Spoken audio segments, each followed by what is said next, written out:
আজকে আমার আলোচনার বিষয় মহিলাদের নির্দিষ্ট কিছু জায়গায় লুকায়িত থাকে সেক্স। আসলে আজকে আমি যে বিষয়টি নিয়ে আলোচনা করব সেটা মানে প্রথম যে এটা আসে সেটা অনেকে শুনতে হয়তো একটু খারাপ লাগবে, কিন্তু তারপরে এটা জানা কিন্তু অত্যন্ত প্রয়োজন, অত্যন্ত।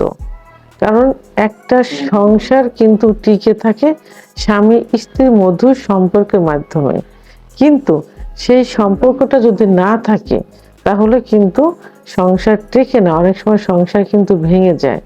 আর সংসার থাকলেও সেটাকে সংসার বলে না, গ্রাম্য ভাষায় বলে দোজকখানা বলে ফেলে। কারণ পুরুষ বাসায় আসতে চায় না, বাইরে থেকে যেতে চায়। বাসায় আসলেও স্ত্রীর মানে বাসার এরিয়াতে আসলেই স্ত্রীকে দেখলেই শরীরে যত ফিলিংস থাকে সব নষ্ট হয়ে যায়। এটা কিন্তু স্বামীদের কথা। যখন চিকিৎসা নিতে আসে তখন এই ভাষাগুলো প্রথমে তারা বলে চিকিৎসা নেওয়া শুরু করে, আর সেই ভাষাগুলো আমি আজকে আপনাদের জানালাম। এই জন্য কোনো খারাপ মন্তব্য করবেন না, আপনাদের জানা উচিত। অনেকে খারাপ মন্তব্য করে থাকে, তো আমি বলবো যে এই যে খারাপ মন্তব্য করেন এর দায়ভার কিন্তু আপনার ফ্যামিলিকে নিতে হচ্ছে, আপনার বাবা মাকে নিতে হচ্ছে। শিক্ষার অভাব আছে, তো প্লিজ একটু মনোযোগ দিয়ে শুনবেন। তো সংসারের শান্তি টিকায় রাখতে হলে স্ত্রী সম্পর্কে আপনাকে জানতে হবে, আপনার সম্পর্কে স্ত্রীকে জানতে হবে। তো আমি প্রথমেই স্ত্রীর সম্পর্কে আমি কিছু বিষয় বলবো, যে বিষয় আপনার জানা থাকলে সংসারে শান্তি ফিরে আসবে ইনশাআল্লাহ। তো যেমন প্রথম যে কথা এসে বলে, এখন অনেকেই সচেতন হয়ে গেছে, এই জন্য চিকিৎসা নিতে ডাক্তারের কাছে আসে। আর আগে কিন্তু মহিলাদের যে একটা সেক্সুয়াল বিষয় আছে এটা কিন্তু কোনো ধারণা ছিল না। পুরুষরাও কিন্তু এখনো গ্রামের কিছু কিছু পুরুষ, স্বচ্ছ ফ্যামিলির অনেক পুরুষেরাও কিন্তু সেক্সুয়াল বিষয়ে এখন চিকিৎসা নিতে চায় না। মনে করে যে বিয়ে হয়েছে, বাচ্চা কাচ্চা হচ্ছে, আর কি। আর বাচ্চা কাচ্চা হতে তো আর সেক্সের এরকম প্রয়োজন হয় না, যে কোনো ভাবে বীর্যপাত হলেই কিন্তু যাদের শুক্রাণু সঠিক পরিমাণে আছে বাচ্চা হয়ে যায়। তো এখন অনেক পুরুষ সচেতন দেখে ডাক্তারের কাছে এখন আসে।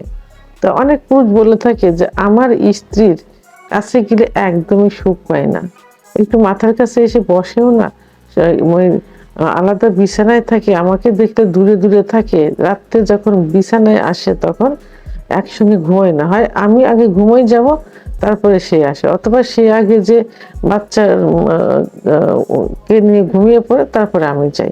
কেউ কাউকে চেতন অবস্থায় পায় না। আমার স্ত্রীও একই অভিযোগ দেয় যে স্বামী এখন কেয়ার করে না। আমার স্ত্রী বোঝে আমার এই সমস্যা হচ্ছে, এখন আমি কি করতে পারি ম্যাডাম? সমস্যাটা হলো যে তাদের সেক্সের ইচ্ছা হয় না, সেক্স করতে ইচ্ছা করে না। তো সেক্স করতে গিয়ে তারা ব্যথা পায়, জ্বালা পোড়া করে, যে কারণে স্বামীকে দেখে ভয় পায়, দূরে দূরে থাকে। আর স্বামী মজা পায় না, স্ত্রীর কাছে সুখ পায় না, কাছে গেলে অসুস্থ বাহানা দেখায়, বিভিন্ন বাহানা থেকে স্বামীর থেকে দূরে থাকতে চায়। তাই স্ত্রীকে চিকিৎসার জন্য নিয়ে আসে। তো আমি চিকিৎসা দেওয়ার আগে আগে জানি যে সমস্যাটা কি। তো অধিকাংশ পুরুষই বলে থাকে, মহিলারা বলে থাকে যে তাদের সেক্সের ইচ্ছা হয় না, সহবাস করতে গেলে কোনো রকম জায়গাটা ভেজে না, খুব জ্বালা পোড়া করে, ব্যথা করে, এমনকি চিড়ে যায়। এটা কেন হয় জানেন? কারণ স্ত্রীদের সেক্স কিন্তু লুকায়িত থাকে। বিয়ের প্রথম প্রথম কিছুটা বোঝা যায়, আস্তে আস্তে কিন্তু সেক্স উত্তেজনা কমতে থাকে, লুকায়িত থাকে। তাদের সেক্স আনতে একটু সময় লাগে।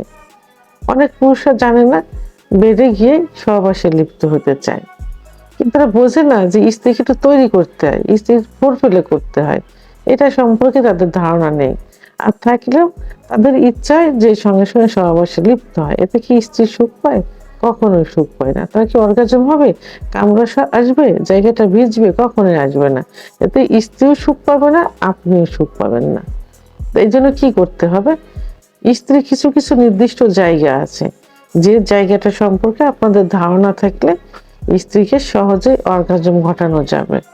অর্থাৎ সহবাসের পূর্বেই কিছু জায়গা আছে, জায়গাটা স্পর্শ করতে হবে, আদর করতে হবে।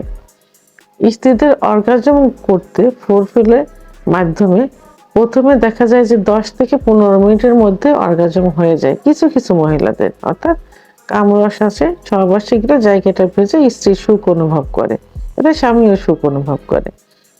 তবে কিছু মহিলা আছে যে যাদের 30 থেকে 35 মিনিট লাগে, অনেক সময় লাগে, লুকায়িত থাকে, এই জন্য যে একটু দীর্ঘ সময় ফোরফিল করতে হয়।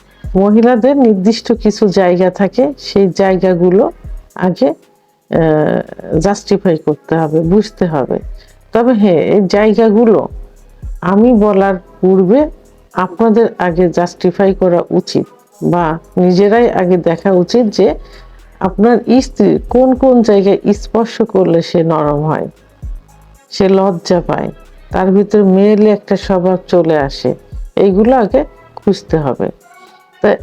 তো এর মধ্যে প্রধান যে জায়গাটা, সাধারণত গ্রাম্য ভাষায়, গ্রামে কিন্তু দেখবেন যে মহিলাদের প্রথমে কোথায়ও আদর করলে বা যাকেই প্রথমে আদর করলে কোথায় আদর করে, কপালে চুম্বন দেয়। কপালে চুম্বন দিলে দেখবেন যে ছোট বড় সবাই কিন্তু একটু লজ্জা পায়, কিন্তু অর্থাৎ লাজুক একটা ভাব চলে আসে। সেহেতু স্ত্রীকে প্রথমে কপালে চুম্বন দিবেন, দিলে তার ভিতরে একটা নরম ভাব চলে আসবে।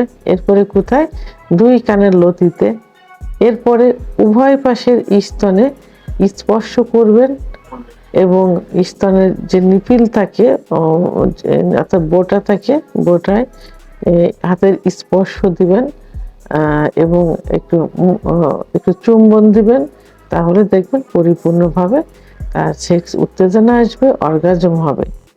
আর অর্গাজম হলে কামরাস চলে আসবে এবং সহবাসে জায়গাটা কিন্তু পিচ্ছিল হবে, কোনো সমস্যা আর হবে না। এরপর তার মহিলাদের চুলের এক ধরনের ঘ্রাণ থাকে, চুল স্পর্শ করলে কিন্তু তার ভিতরে সেক্স উত্তেজনা চলে আসে।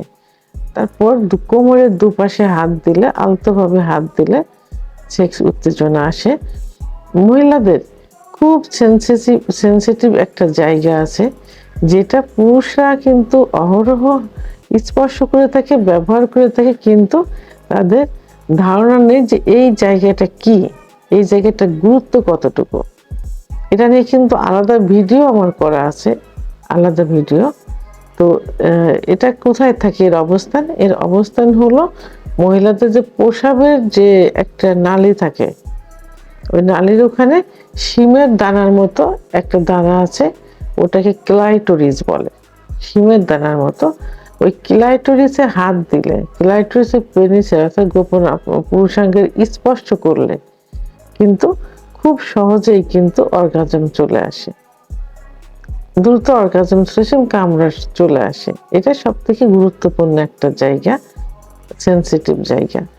আচ্ছা, অনেক পুরুষের সহবাস করে থাকে, কিন্তু তারা জানে না যে সহবাসে করার যে জায়গা, মহিলাদের যে যোনিপথ, যোনিপথের কোন জায়গা তার গোপনাঙ্গ অর্থাৎ তার পুরুষাঙ্গ স্পর্শ করলে সহজেই বীর্যপাত হয়, মহিলাদের সহজে সেক্স উত্তেজনা হয়, এটা কিন্তু অনেক পুরুষের জানা নেই। অর্থাৎ মহিলাদের যে যোনিপথের একটা রাউন্ড থাকে, রাউন্ড নিচেই থাকে মলদ্বার, আচ্ছা ও দুই পাশে থাকে, দুই পাশে রান, উপরে থাকে প্রসাবের নালী। তা প্রসাবের নালীর ঠিক নিচের ওয়ালে যদি বেটে মহিলা হয়, মেয়ে হয়, তাহলে 1.5 থেকে 2 ইঞ্চি ভিতরে জি স্পট জায়গা থাকে। আর যদি একটু লম্বা হয় তাহলে 2 থেকে 2.5 ইঞ্চির ভিতরে জি স্পট জায়গা থাকে। যে জায়গায় পুরুষাঙ্গ স্পর্শ করলে, ঘর্ষণ দিলে বীর্যপাত হয়ে যায়। অনেকে বোঝে না, না বুঝে সর্বশেষ সময় তার পুরুষাঙ্গটা নিচের দিকে ধাবিত করে সহবাস করে। তো নিচের দিকে ধাবিত না করে যদি উপরের দিকে ধাবিত করা যায়, সঞ্চালন করা যায়, এবং যেসব পুরুষের লিঙ্গ ছোট থাকে, ভয় পায় যে ছোট লিঙ্গ দিয়ে স্ত্রীকে সুখ দেওয়া যাবে কিনা, তাদের জন্য সব থেকে উপযুক্ত একদম কাছে থেকে যোনিপথ থেকে একটু উপরের দিকে ধাবিত করে কয়েকবার সঞ্চালন করলে বীর্যপাত হয়ে যাবে। তাহলে এই জায়গাগুলো সম্পর্কে যদি কোনো পুরুষের ধারণা থাকে, তাহলে মহিলাদের অর্গাজম সহ কামরস বের করতে কোনো সমস্যা হয় না। তাহলে সংসারে শান্তি চলে আসবে, স্বামী স্ত্রীর মধুর সম্পর্ক গড়ে উঠবে, স্ত্রী পরকীয়া করবে না, স্বামীকে বাইরে যাইতে হবে না। এতে সমাজে, পরিবারের, সমাজে, রাষ্ট্রীয় জীবনের সুখ চলে আসবে, অশান্তি বিরাজ করবে না। এই জন্য সবাইকে স্ত্রীর নির্দিষ্ট কিছু কিছু জায়গায় এভাবে বের করতে হবে, তাহলে সুখে শান্তিতে জীবনযাপন করা যাবে। তো ভিডিওটি সম্পর্কে যদি কোনো মতামত থেকে থাকে অবশ্যই কমেন্টসের মাধ্যমে জানাবেন। আর ভিডিওটি ভালো লাগলে লাইক, কমেন্ট, সাবস্ক্রাইব করে আমার সঙ্গে থাকুন।